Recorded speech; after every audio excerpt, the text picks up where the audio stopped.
American Family News, I'm Caleb Castile. President Trump wants the sister of Lindsey Graham to serve out the rest of his term. Fox's Jared Halpern has more from the White House. President Trump is recommending South Carolina Governor Henry McMaster appoint Lindsey Graham's sister to finish out her late brother's Senate term through the end of the year.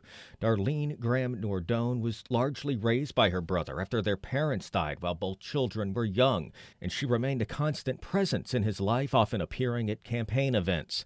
A special election is set for next month to pick a new Republican nominee. Graham was running for re-election. The governor has indicated he'll fill the vacancy with a caretaker and not someone seeking the full term in November's midterm elections. 2 Iranian groups and another backed by Russia are being banned in the United Kingdom as threats to national security. Fox's Chris Foster reports. The ban's expected to be approved by British Parliament this week, apply to the GRU Volunteer Corps, controlled by Russian intelligence, Iran's paramilitary Revolutionary Guard, and the IMCR, Islamic Movement of the Companions of the Right. It's claimed responsibility for 7 attacks in the UK and others in Belgium and the Netherlands, including fires at synagogues, Jewish charity ambulances, and a Persian-language media organization critical of Iran's government. No one's reported hurt in any of those fires. The bans make it easier to prosecute, with a potential life sentence for anyone committing violence on their behalf. New Zealand actor Sam Neill passing away at age 78. He was perhaps best known for his portrayal of the paleontologist Dr. Alan Grant in 1993's Jurassic Park.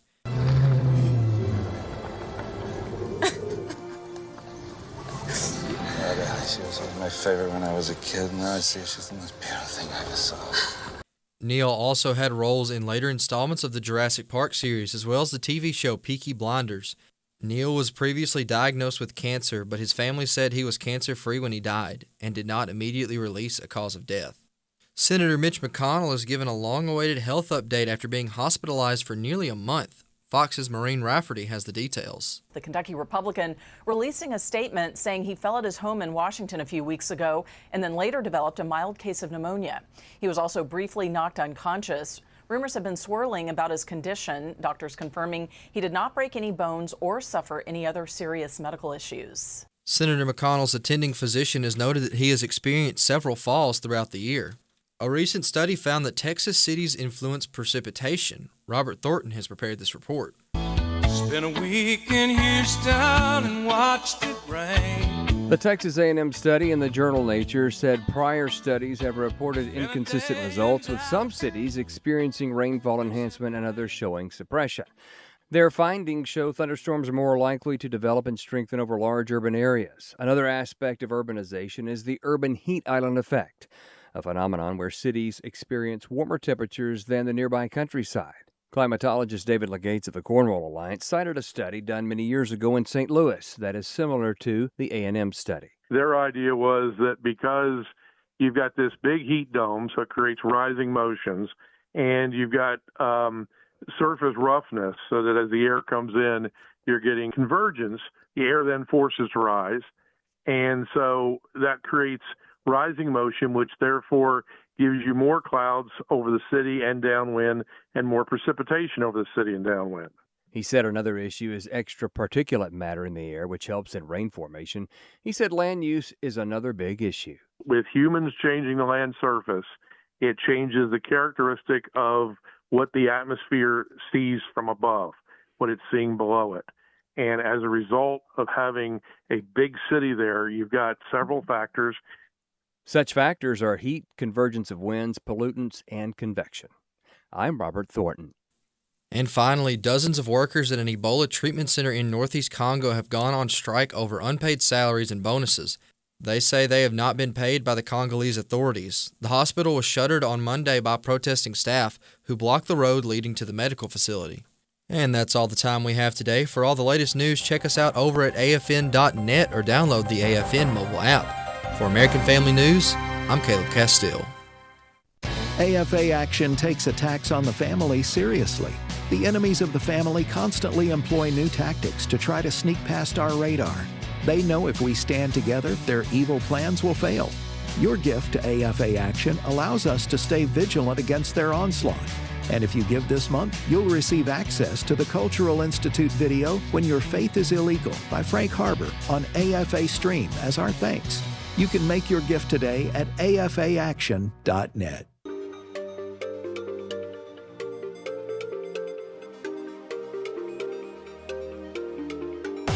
We inform. Religious freedom is about people of faith being able to live out their faith, live out their convictions, no matter where they are. We equip. Sacred honor is the courage to speak truth, to live out your free speech. We also rejoice in our sufferings because we know that suffering produces perseverance, perseverance, character, and character, hope. This is At the Core on American Family Radio. Welcome to The Core here on American Family Radio. Glad to have you with us on this brand new edition. I'm Walker Wildmon. AFR.net is our website. AFR.net is our website.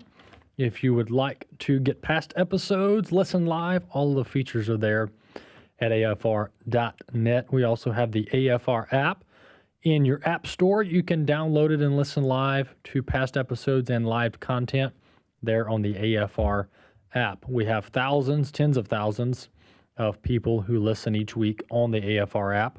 And the beneficial thing about the AFR app, amongst many things, is that you don't have to be within reach of an FM radio signal. So some of you travel or you're not even within reach of one of our FM signals, and that's completely fine. The AFR app is another reliable tool to get the AFR content there in your vehicle or wherever you are listening to American Family Radio. So take advantage of the AFR app. It's free. Just go to your app store, type in American Family Radio, or type in AFR. Acts chapter 12 is where we are this week, Acts chapter 12. One of the accounts here is of Peter and his imprisonment by Herod, and his literal freedom, his literal chain breaking, where Peter is freed here. So I'm going to read a couple verses in Acts chapter 12, looking at verses 5 through 7. Peter was therefore kept in prison, but constant prayer was offered to God for him by the church. And when Herod was about to bring him out, that night Peter was sleeping, bound with 2 chains between 2 soldiers, and the guards before the door were keeping the prison. Now behold, an angel of the Lord stood by him, and a light shone around the prison, or in the prison, and he struck Peter on the side and raised him up, saying, "Arise quickly," and his chains fell off his hands. So that's Acts chapter 12, verses 5 through 7. Where Peter is freed, not just spiritually, but also physically as well. And so that's Acts chapter 12, verses 5 through 7. Well, Bobby, this is 5 years and 1 day of At the Core. Is that right? Bam! Just like that. You would be correct, sir. 5 years and 1 day of At the Core. So July 12th was our day 1. Right? 2021. 2021. So 5 years of At the Core and hundreds and hundreds, over a couple thousand episodes. Oh, yeah, easily. Of At the Core. So how time flies when you're having fun. Yes, exactly. So congratulations to the audience for 5 years of At the Core. And Bobby's wife, Denise, catered in cookies this morning. And I'm at least on cookie number 3, but who's counting? And my wife just came in and got a couple for her and Elizabeth. Don't tell my boys that we got cookies and they didn't, because they're not here right now. So shout out to Denise. We'll have to export some today. Yeah, we're running a multi-pronged business up here, because we've got employees, spouses that do all kinds of businesses. So pretty much whatever we need done around here, we can get it done by somebody's spouse. Yeah. So in this instance, your wife, Denise, Bobby, called Brent Austin's wife. That's correct. So Brent's producer or board op for Exploring the Word, and maybe one other show that I'm not thinking about. But Brent's wife, Stephanie, is a baker. Mm-hmm. So she Joyful bakes. Sweets is the company, and I think they're out of New Albany now because they just moved. Yeah, okay, good. So she baked our cookies. So whatever you need done, just holler at somebody from AFR, and we'll get you fixed up. There you go. So thanks to Stephanie and Denise for the cookies. Quite the treat. And we do have Steve Tauber with us to talk about some of the deployments and the projects they've been working on in the last few months. For this segment, Steve Tybor is founder, president of 8 Days of Hope, and he is with us now. Hey, Steve, welcome back to AFR. Yeah, welcome, or thank you for having me. And please give them my address for cookie delivery. I could use a couple today, I promise you. But come on by the studio, brother. Yeah, we're here. Send the rapid response trucks over here, and we'll get you your cookies. Hey, Steve. Our audience here is very familiar with the work of 8 Days of Hope. We've been partners with you from day one, literally going back to Hurricane Katrina. But you guys have expanded so much. You're doing so many different things. You've got 3 or 4 different divisions that are doing different things. So bring us up to speed on some of the projects and the deployments you've worked on in the last few months.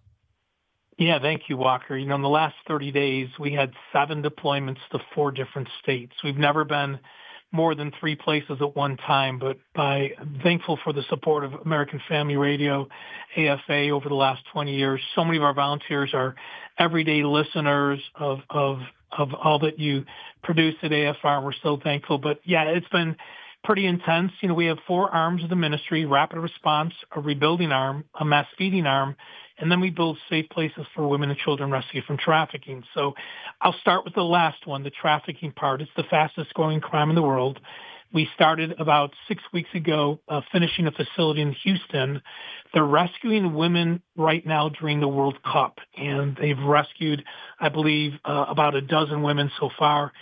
We renovated an 8-bedroom house as temporary housing before these women will be transferred to a long-term care facility. So that was our first Safe House project just not too long ago. We just finished one in Naples, Florida, with a ministry called Eden House, renovated a 3,200 square foot beautiful ranch.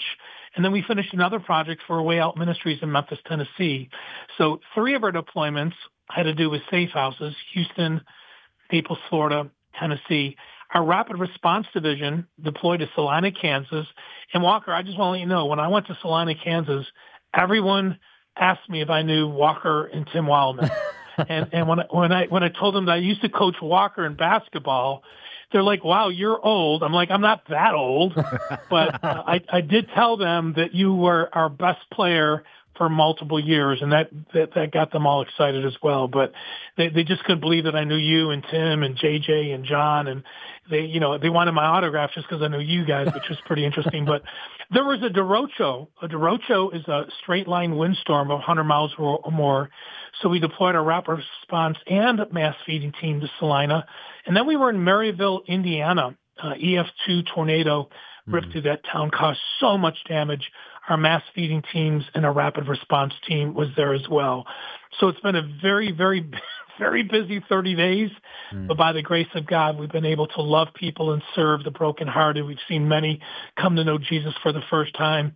And again, going to markets where AFR has long been known, like Salina, Kansas, always brings on some interesting conversations.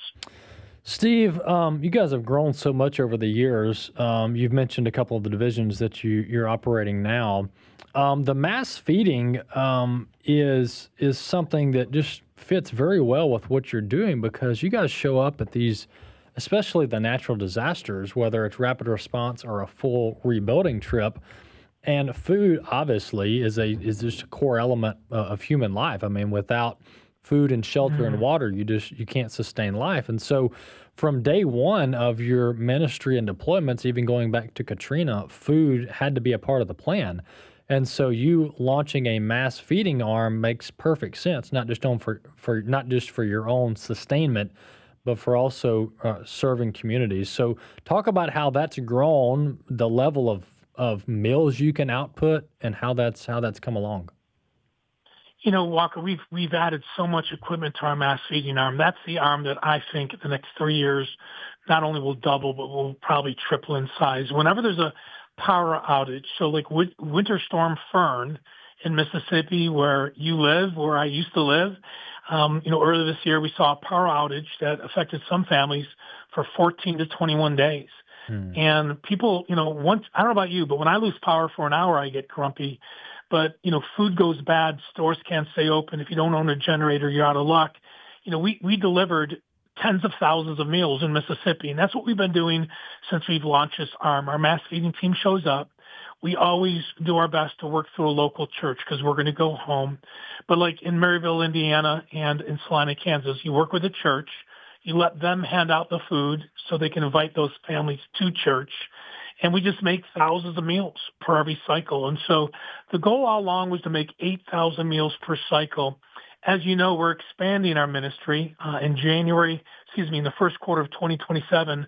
Our new mass feeding kitchen in Tupelo, Mississippi will have been built, and that is going to be able to produce 10,000 meals per cycle, which means if we see a hurricane coming and it's headed to Georgia or Florida, we can go ahead and make 20, 30, 40,000 meals, freeze them, and go down, be ready to warm them up, to hand them out through the local church. So that arm continues to grow. If you're listening today and you love working in the kitchen, maybe you owned a restaurant, maybe you've never owned a restaurant, but everyone comes to you because you just love getting your hands messy with food, come join us.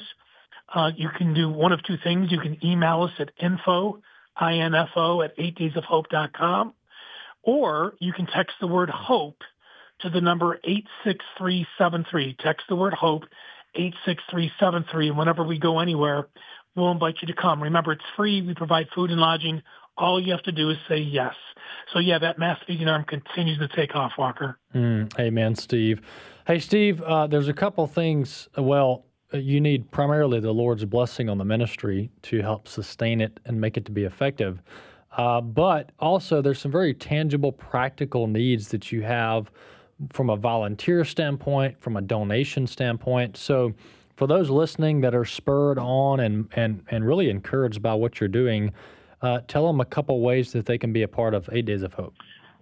Yeah, I say it all starts with prayer. I mean, everything we do, we pray. We start with prayer. We end with prayer. We pray with the families we serve. We invite them back to dinner, and that's where they hear the gospel after seeing the gospel being lived out by volunteers. So pray. Pray for the ministry of 8 Days of Hope. Secondly, volunteer. Come hang out with us. Our rapid response division, you have to be 16 years of age or older. Our rebuilding trips, any age can come. Our mass feeding, our safe house, there's, all that information is on the website at 8dayshope.com. So volunteer. Lastly, give. We have 20 partners, including American Family Radio. They're all on our website. They give yearly to 8 Days of Hope. In essence, they cover our fixed cost. So when you say, here's $100 for Salina, Kansas, all $100 is going to go to Salina, Kansas. It doesn't go to our laptop or a salary or a truck or fuel. It's providing food or tarps or chainsaw work for those in need. So pray, volunteer, donate. You can donate online at 8daysofhope.com, or very simply text the word GIVE to that same number I gave you before. Text the word GIVE to 86373, but please continue to pray for the ministry of 8 Days of Hope. Amen, amen. Hey, Steve, God bless you, brother, and may the Lord continue to expand your territory. Thank you so much, friend. Appreciate your support, the support of the staff of AFR and the AFR listeners. Love you, brother. Amen. Love you too, brother Steve. That's Steve Tiber with 8 Days of Hope, and they are celebrating over 20 years of ministry, over 2 decades of ministry, starting with what was thought to be a spontaneous trip to the Mississippi coast for Hurricane Katrina. And Steve and his dad, he tells the story better than I, but he and his dad were hoping to just take some men from church and go down to the Gulf Coast, take a dozen guys and help somebody in need. And that vision that God gave Steve and his dad turned into what is now a multi-million-dollar, multi-division kingdom impact ministry that is 8 Days of Hope. It's amazing the work that they're doing to be the hands and feet of Jesus. That's 8daysofhope.com, 8daysofhope.com. They have tons of opportunities for volunteering, donating, all kinds of ways to get involved. All right, folks, well, that's one segment down. We've got 2 left for the hour. Stick around. You're listening to American Family Radio. At the core, I'm Walker Wildmon.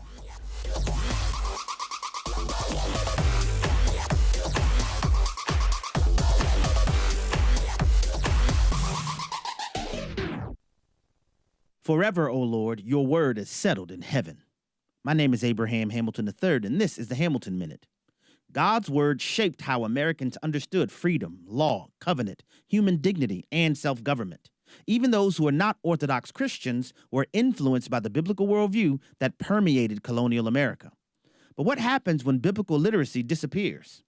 My friend Will Addison always says, when we make less of Christ, we inevitably amplify everything else. If we want to stop our societal balkanization, where we hyper-focus and divide over things like ethnicity, class, and ubiquitous politicization, we must repent. Welcome God to the place of preeminence in our hearts and His word to the center of our lives. Christ must be our treasure. Listen each weekday from 5 to 6 p.m. Central for the Hamilton Corner with Abraham Hamilton III, Public Policy Analyst for the American Family Association. The following is a real-life story from Trinity Debt Management. When I was feeling the stress of too much credit card debt, I looked at two different options: debt settlement and debt management. They may sound the same, but guess what? They're not. Debt settlement seemed like a quick fix, but I found out it would destroy my credit, create tax headaches, and hit me with huge fees. They actually told me to stop paying my bills. No way, not me. Then I turned to a debt management plan developed by the team at Trinity. They worked with my creditors, lowered my payments, reduced my interest, saved me thousands, and paid off my debt. And Trinity is a Christian company, which is important to me. If credit card debt has you down, call Trinity at 1-800-788-1813. My name is Heather. Please forget debt settlement and remember Trinity Debt Management. 1-800-788-1813. Hello, everyone. I'm Tim Wildmon, president of American Family Association and American Family Radio. Hey, we've got some great tours lined up for March of 2027. We've got one tour we call the Footsteps of Paul tour. That's mainly in Greece, or only in Greece, including Athens and Corinth and Thessalonica. And then we've got a separate tour to Italy, where we're going to Venice and Florence and Pisa and Rome and all the sites of Italy. So you can do both of these tours if you want to. We've arranged that as well. Also, this tour of Italy, it's not like the Olive Garden tour of Italy. You know, we're really going there to Italy to see Italy and to eat Italian food too as well. So for information on any of the tours I've mentioned here, go to tours.afa.net. Tours.afa.net, tours.afa.net. At the Core podcasts are available at afr.net. Now, back to At the Core on American Family Radio. Welcome to The Core here on American Family Radio. Walker Wildmon here with you. If you want to watch the program, we have the live video up on a couple platforms. We have it up on Facebook. Just look up the At the Core Facebook page. You can watch the show live there. We're also on X through the American Family Radio handle, the AFR handle there on X. We got the live video up there. And then, of course, YouTube and stream.afa.net. So we're all over the web for the live video stream for your convenience. Well, the month of July, I've been going through this book, Examining the Evidence of the Christian Foundation of America by our good friend Stephen McDowell, as we celebrate America's 250th this year. And this month specifically, I've been reading a little bit of history on the Christian influence, the biblical influence on America's founding fathers. And I wanted to read a quote from a court case in 1846. This was a case having to do with the city of Charleston versus Benjamin, and the ruling was in 1846. Listen to this quote from the actual opinion by the court. Quote, "Christianity is a part of the common law of the land. What constitutes the standard of good morals? Is it not Christianity? There certainly is none other.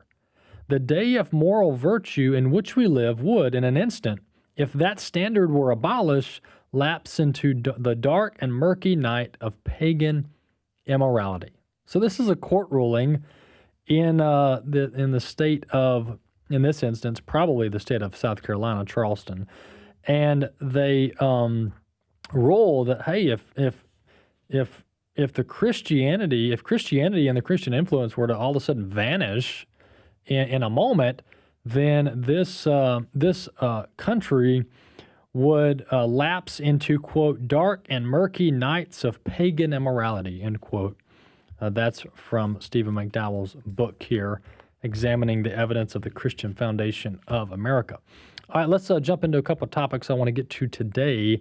The Muslim takeover, if you will, or the Muslim invasion that has been going on in Europe and the U.S. is taking a toll, and this is a five-alarm fire that if the West in general doesn't wake up to this, we're going to face some serious problems down the road that are going to be near irreversible, barring God's intervention. And this takeover of Islam, this Islam takeover of the West, is part of their strategy, is part of the jihadi strategy to take down what they believe is the Christian infidels. And this is part of jihad. This is part of the Quran and the Muslim ideology is to eventually rule the earth, if you will, with their tyranny. And this ties well into what's going on in Iran, what's going on in the Middle East, what's going on in Gaza and Lebanon. And so to take a little trip down history lane, let's refresh our memory on how Lebanon fell to the Muslims. This is going back several decades ago, but nonetheless, I wanted you to listen to this clip, bringing us a little bit of a history lesson. This was a guest on the Joe Rogan program that was talking about the fall of Lebanon from being a Christian majority nation with lots of freedom, lots of liberty, relatively speaking, to the rest of the world, to now being a Muslim majority nation with Hezbollah running the show. Listen to this clip. When Lebanon got its independence in 1948, they were a Christian country, and they were a very confident country. They were, they had the best universities. They had a very open society. I never went to Beirut. I don't know if you went to Beirut, but Beirut in the 60s was meant to be the best place on earth to be. Great wine, freedom, very enlightened. It was lots of people were there. The minute that the Muslim population went over about 15%, you started to get a problem with a civil war. You got the Druze and Maronite Christians in a civil war with the Muslims, and now Lebanon is a Muslim country, and Hezbollah, backed by Iran, is effectively running the show. This is the reality right before our very eyes, where we can see this, what has happened. And so Lebanon fell to, and some of this goes back to the days of Reagan and Iran beginning to exert their influence surrounding Israel. But Islam brings about death and destruction. I mean, they are there to conquer. There's no doubt about it. And so this is what Israel understands soberly. This is what they understand clearly is the threat of Islam. And this is the fundamental problem with the, quote, religion of peace, the, quote, coexist, this notion that we can out-nice our way into Muslims liking us is just a falsehood. It's just not going to happen. And to suggest that it can is to deny history. All right? And we can take this history lesson as far back as we want to go. Hundreds of years, okay? We can take this history lesson, which I know 250 years seems like crazy how long ago that was, but in the grand scheme of the world and the grand scheme of God's story, not that long ago. But the U.S., the West has been dealing with Islam going back to the founding of our nation. And even before that, Europe dealing with Islam. We got the Barbary pirates. Well, what are those? Well, those were Islamic pirates. Those were jihadis at the time. Charging tolls, extorting people, stealing stuff. So this isn't a new phenomenon. This isn't something that we can act like, oh, this is a new development. We're just not sure how to handle this. Look, hundreds and hundreds and hundreds of years of history of Islam destroying civilizations. And this is this weird relationship between cultural Marxism, even this socialism and communism and all these different godless paganistic ideologies that are based on humanism. They have this weird kind of stick for Islam, where they criticize everything, especially Christianity and Judaism, but we don't criticize Islam, even though Islam is the most oppressive of them all. It is the chief oppressive false religion that is in existence today. That is Islam. And the cultural left and the modern left in America, they claim to be about, quote, civil rights and liberation and, quote, democracy. These are all their buzzwords that they use. And so they claim that that Christianity is somehow against that, even though it's fundamentally not true. Christianity has brought about things like individual liberty, democracy, representative government, economic prosperity, human flourishing. These are Christian ideals that Christianity and the Bible are responsible for. We could go through hours of history on this. But Islam is all of a sudden exempt from this left-wing Marxist critique. Why? The enemy of my enemy is my friend. The common enemy amongst humanism and paganism today is Christianity. And this isn't new.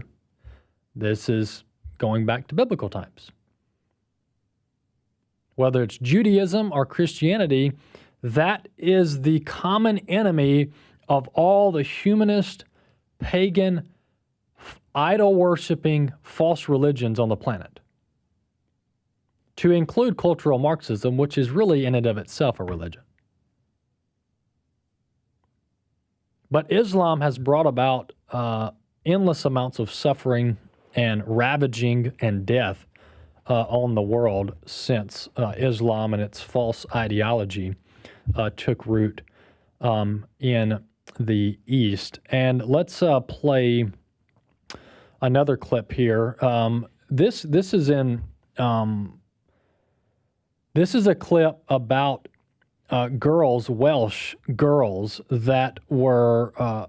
Europe, by the way, has been overtaken by Islam. I mean, it's a serious problem there. You've got these stories of rape gangs and Pakistani men that are just, bringing about all kinds of human destruction in the UK and in Europe more broadly. But specifically, this is in Welsh. There was a Welsh politician that was, playing the whole politically correct game, and if we just be nice to Muslims, then they'll be nice to us, and if we adopt their culture, then they'll befriend us. And so listen to this naive approach of if we just dress like Muslims, then all of a sudden they'll be nice to us, specifically in Europe. So let's listen to clip 6. So in one school, they had a white girl wearing a hijab. First Minister, on Friday, I was with the Ethnic Youth Support Team in Swansea, and they were saying that they would like to have much more support going into schools and education venues in regards to trying to get communities to work together. And so in one school, they had a white girl wearing a hijab, and she walked down the street, and then she came back and she said how different she felt she'd been treated because she was just wearing one piece of headwear that was different to how she would usually dress. And I think these types of things would help children who've never been introduced to other communities or other ethnicities in their lives to try and understand how it is to live in those everyday experiences. So I was wondering if you were able to speak to them. I know they work closely with the Welsh Government in providing them with additional resource to go and do this in other schools across Wales to make sure that when we start at a young age, those potential problems may be alleviated by starting. And that's the Welsh government and politicians talking about how do we assimilate here? How do we make the Muslims and the Europeans get along, specifically in Great Britain? And But here's the problem that lack of wisdom brings about. And that's what this is what this boils down to, there is a false notion that all belief systems are the same. So let's debunk that on the front end, okay? Let's debunk that on the front end. If you operate from a mentality of, quote, inclusivity, or all ideologies are the same, or all religions are the same, or the coexist bumper sticker, which makes me want to vomit, then you get this approach of, well, we could just be nice to them. If we just be nice to them, then they'll be nice to us. No. That's not how this works, okay? And so Europe has been overrun by Islam, part of their own making, by the way, because they have no borders. I mean, they've allowed the failed states of the East to migrate west and absolutely take over Europe. And so this politician's talking about this example, this anecdotal example of, well, we were having trouble with assimilation, and so what we did is we had our European schoolgirls wear hijabs over their head and then walk through these Muslims communities, and all of a sudden, that's just going to magically make everything better. And so she was kind of trying to convince the parliament or the politicians to expand this reverse assimilation onto the Europeans. But the problem with that is that there's no, number one, there's no straddling the fence, all right, with a false religion like Islam. You're either all in or you're not. But more importantly, back to this notion that all things are equal, that's a fundamental falsehood, and it's really contradictory in and of itself from an apologetic standpoint. There is no all things are equal when it comes to belief and worldviews. There is truth and there is falsehood. And Islam is fundamentally, not only is it just outright oppressive, but it is fundamentally built on a false religion. And where the West has gone wrong is by not forcing the pagan false religions to assimilate to our ideology. If you're going to come to our land, you should be assimilating to our ideology, to our belief system, to our worldview. And that's not haughty, that's not prideful, that is reality. That is how things work. And so we don't go to Afghanistan and all of a sudden expect everybody there to act like us. No. I mean, you should have seen the lengths that our troops were going to kowtow to Islam over there. Because we were trying to, quote, be respectful. But Muslims migrate here, mostly in the U.S. legally, actually, which is a tragedy that we allow this to go on legally. But they don't assimilate largely, and I'm not talking about secular Muslims that don't really believe in Islam. Maybe they're from a Muslim family. I'm talking about true Muslims. They don't assimilate, folks. But they should be. And that should be a requirement because at the end of the day, the West was built on Christianity and it was built on the Bible. And it's the only thing that works. Obviously, it's the only thing that works from an eternal life standpoint, but just from a daily living standpoint, for all humanity, it's also the only thing that works. From the construction of civilizations to the operation of government, to communities, to culture, this is the only way to do it right, is the biblical way. And so the West needs to get a little bit of pride, to get a little bit of true knowledge, and understand that we can't hijab our way out of this. We can't dress like Muslims, talk like Muslims, and all of a sudden expect them to be nice. We are going to have to stand firm that Christianity and Western culture are predominant. They are supreme. They are the best means of operating for a civilization, and that's been proven for hundreds and hundreds of years. We'll be back. Hello, my name is Andy Miller, and I'm the president of Wesley Biblical Seminary based in Ridgeland, Mississippi.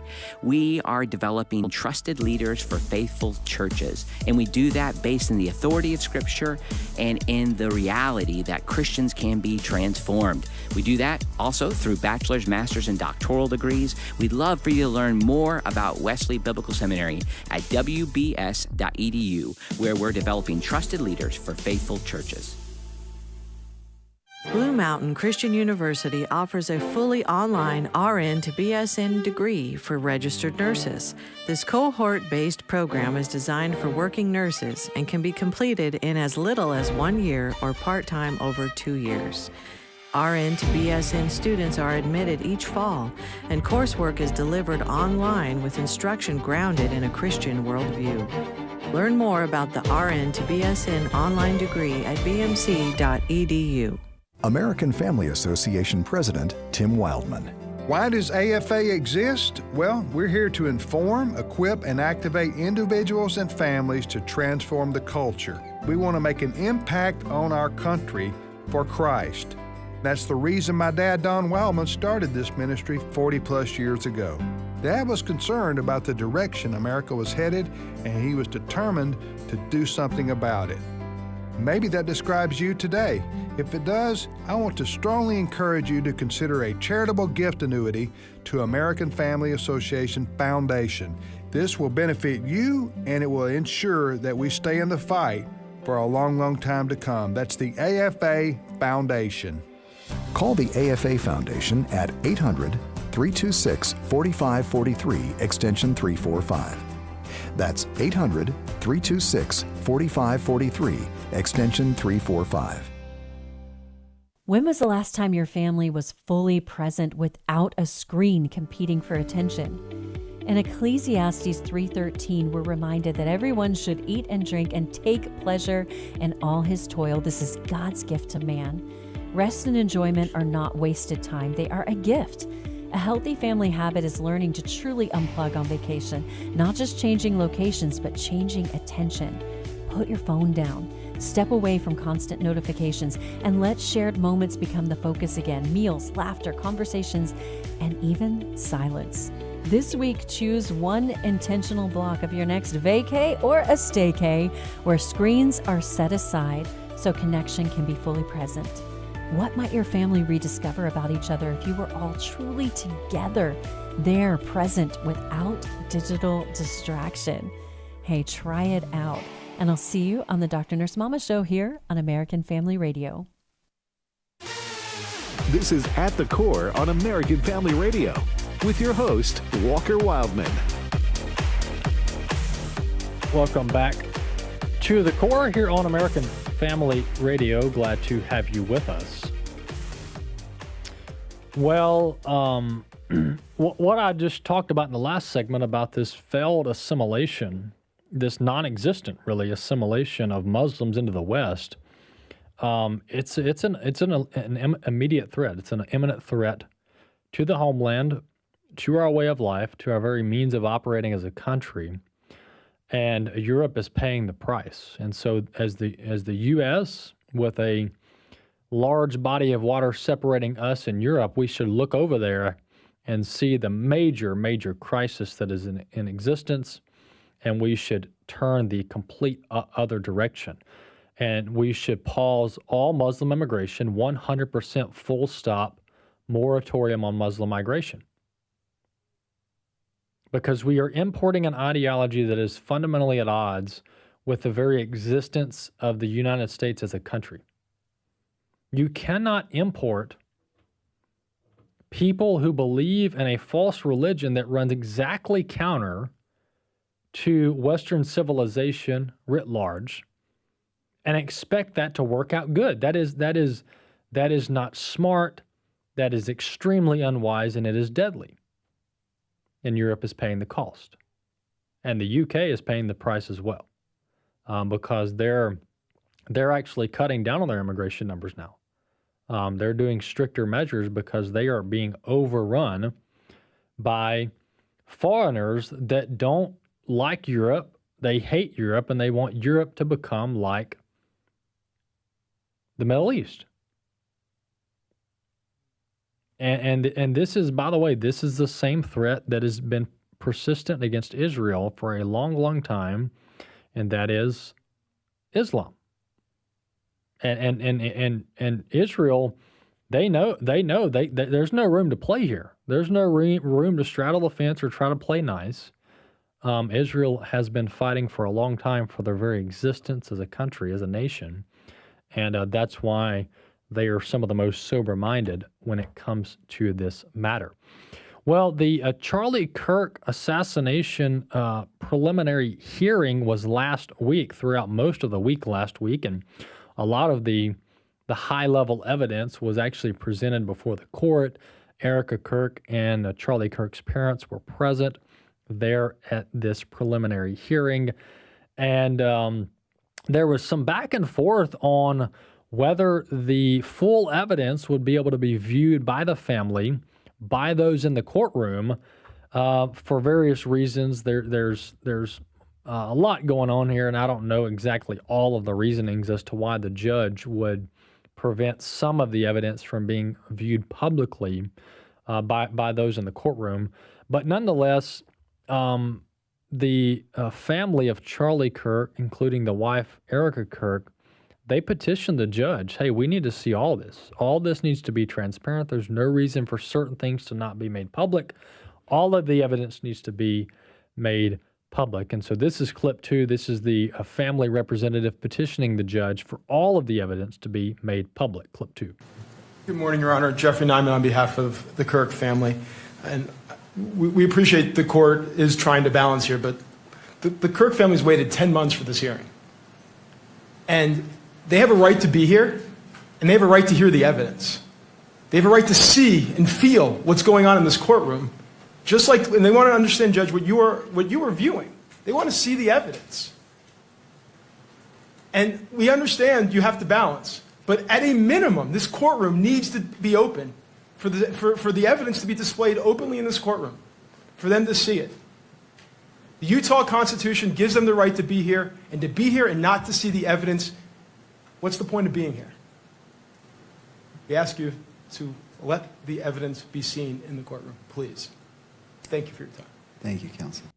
Well, there you have it. That's the representative for basically the attorney representing the family of Charlie Kirk there about making all the evidence public. And not only is it important to make the evidence public from a countering these conspiratorial narrative standpoint, which is very, very challenging because the internet has created this vacuum of zero information people that just come up with crazy theories and then they act like they've got all the evidence and they don't. But people unfortunately fall prey to that. So that's part of it. But secondly, look, if the family's going to show up and sit through these hours of hearings, they ought to be able to see the evidence. If they don't want to see the evidence, they can step out of the room, and they will if they can't handle it. But Charlie Kirk was assassinated publicly for his political beliefs and for his religious beliefs. And it was done very publicly, live streamed on social media, multiple camera angles. Obviously, that was purposefully done to stroke fear, to put fear in the hearts of people that are speaking the truth. It's very demonic, by the way. Strategy of the enemy, fear and intimidation. But at the end of the day, the point is that he was assassinated on the public stage, literally. And this notion that the public hasn't seen this stuff or it's too graphic is just not true. All right? And so that's the angle that the family was taking, is that, look, we understand this kind of decency perspective of there's just no reason to show all the gory details, but from the family's vantage point, this has all taken place and been litigated, basically, in a non-legal sense, on the internet for the last 10 months. And so that cat's already out of the bag. The video's out there. So this notion that we can have a sense of modesty and decorum here when we're talking about a public assassination, the family's case is that's just not realistic. That ship has sailed. just because of the sheer nature of the crime that's been committed here. So nonetheless, that's the latest on that. One more clip from this is Jack Posobiec. He's a representative that works in association with Turning Point USA. And this is his kind of assessment of the evidence, and as far as how damning the evidence is for the suspect, Tyler Robinson. Let's listen. Trace, I'll tell you right now, I'm livid about this decision. This is something that we have wanted transparency and full evidence for the public, for everyone to be able to see for 10 months now, to be able to see this evidence, to hear from those who knew Tyler Robinson, to be able to get this out, not just in court, but also in the court of public opinion. That's so important for the integrity of this process and also for the perception of integrity in the judicial system. And then to hear that we're getting denied that and there's going to be redactions. We're also hearing the video might not even be played. It might be audio only. And look, I was with Erica and the family at that moment. And I will just say that I felt very emotional, and it's extremely frustrating to have sat there for 3 days and yet still be told that we're not going to be able to get access to this key evidence. Before the judge actually ruled in the favor of the family of Charlie Kirk and granted the evidence to be made public. And so thankfully, that is moving in the right direction. At least that was the latest on the preliminary hearing that ended late last week, that the evidence as of now will be made public. And I know there's been mixed reviews on whether there should be a public trial or not, whether the trial should be on television or not. I think more transparency is better at this juncture, especially with very evil and wicked people spreading lies and conspiracies about Charlie Kirk and his death. I think the more light, the more transparency is the way to go for the future of this trial. Another topic I want to get to before we wrap up the program, I've talked at length about artificial intelligence on the program, and the AI is obviously got a lot of momentum. It's driving a lot of the market investment volume with the S&P 500, all these major technology companies. I mean, AI is the talk, and it has been for a couple of years now. And President Trump and the Trump administration have leaned heavily into investing in AI. You've got the data centers, how this integrates into the daily workplace. There's talk of job replacement, and you know, how quickly and how many jobs will AI replace. And it's just all very interesting, and I'm not sure anybody really knows where this is going to land. But one thing that has been kind of a talking point of those pushing AI is that, well, we can get an AI bot to do said task much cheaper than we can a human, right? This has been the narrative, right? We can get a bot, a computer, to do X, Y, Z for us and carry out all these tasks, and it's much more efficient. They work 24/7, and it costs a whole lot less than getting a human to do it. And I don't doubt that that is the case in some instances. But my point in playing this clip here that I'm going to play is that this narrative that AI is more affordable for every task, for every area of productivity in the American economy, that's just not proven out. That's just not true. And these companies, these AI companies, are beginning to realize that now, that they're really beginning to deploy artificial intelligence and these different chat bots, et cetera. And so I'm going to play a clip here. This is of a major AI tech CEO that is talking about the cost of tokenization. So let me just put this in layman's terms, okay? Tokens are basically an amount of energy or an amount of work done by these computers, okay? So when a human queries, if you will, an AI bot or an AI computer and says, for example, tell me the best restaurants to eat in Memphis, Tennessee. Well, that's obviously a group of words. It's a sentence. It's a question that you're inquiring about. And so those get broken down into measurable tokens, all right? So that, for example, that one question takes up X amount of tokens, and that's how these AI companies are measuring how much work that their computers are having to do to then output a knowledgeable answer to the question or the query that is being put forth by the end user. All right. And so when they're talking about tokens, they're basically just talking about energy or cost associated with these artificial intelligence computers producing a work product. All right. So this is a technology CEO talking about the tokens needed to output and then what the return on investment are for said tokens. I sat down with my CTO today and I said, how are we doing on token spend? And he said the most incredible thing. He said, right now, our token costs are doubling every 45 days. Okay. And I was like, ugh. And he said, yeah. And I said, well, what is the downstream productivity? And he said, maybe 5% max. Okay. And I said, okay, so my costs are doubling every 45 days. My upside is essentially flat. And he said, basically. And I said, well, explain why that is. And he said, honestly, what we're finding out is that you need to use a lot more tokens to get to this next iteration of improvement because we've effectively already asymptoted. And I said, so what should we do? And he said, honestly, we have to figure this out. And so we're going to take a step back and try to figure out what to do. I don't know how many other companies will actually go through this reckoning now, but the point is everybody in the next 3 or 4 years will for sure go through it. So I suspect that if you can get out now, you should get out now before all of that starts to seep into the water table. Because I think that's probably what allows you to get out at a huge price and raise a huge amount of money.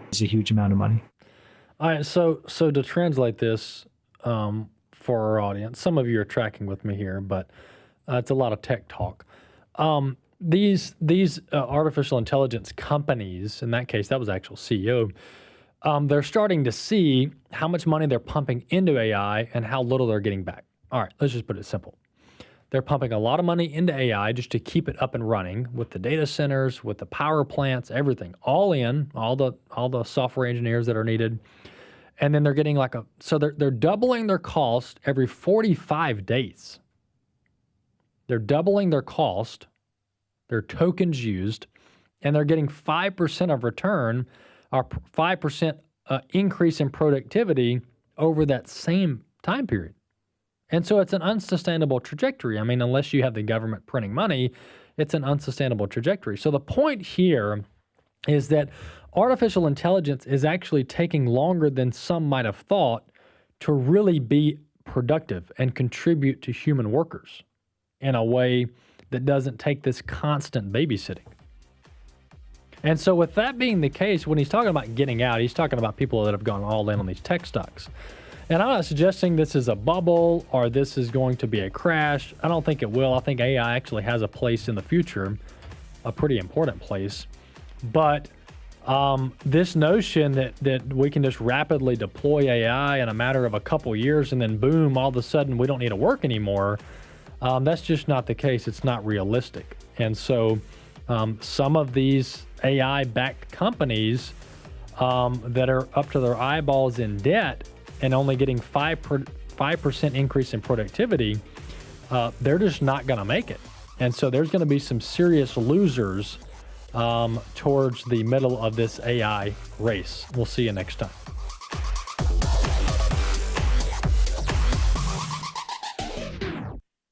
The views and opinions expressed in this broadcast may not necessarily reflect those of the American Family Association or American Family Radio.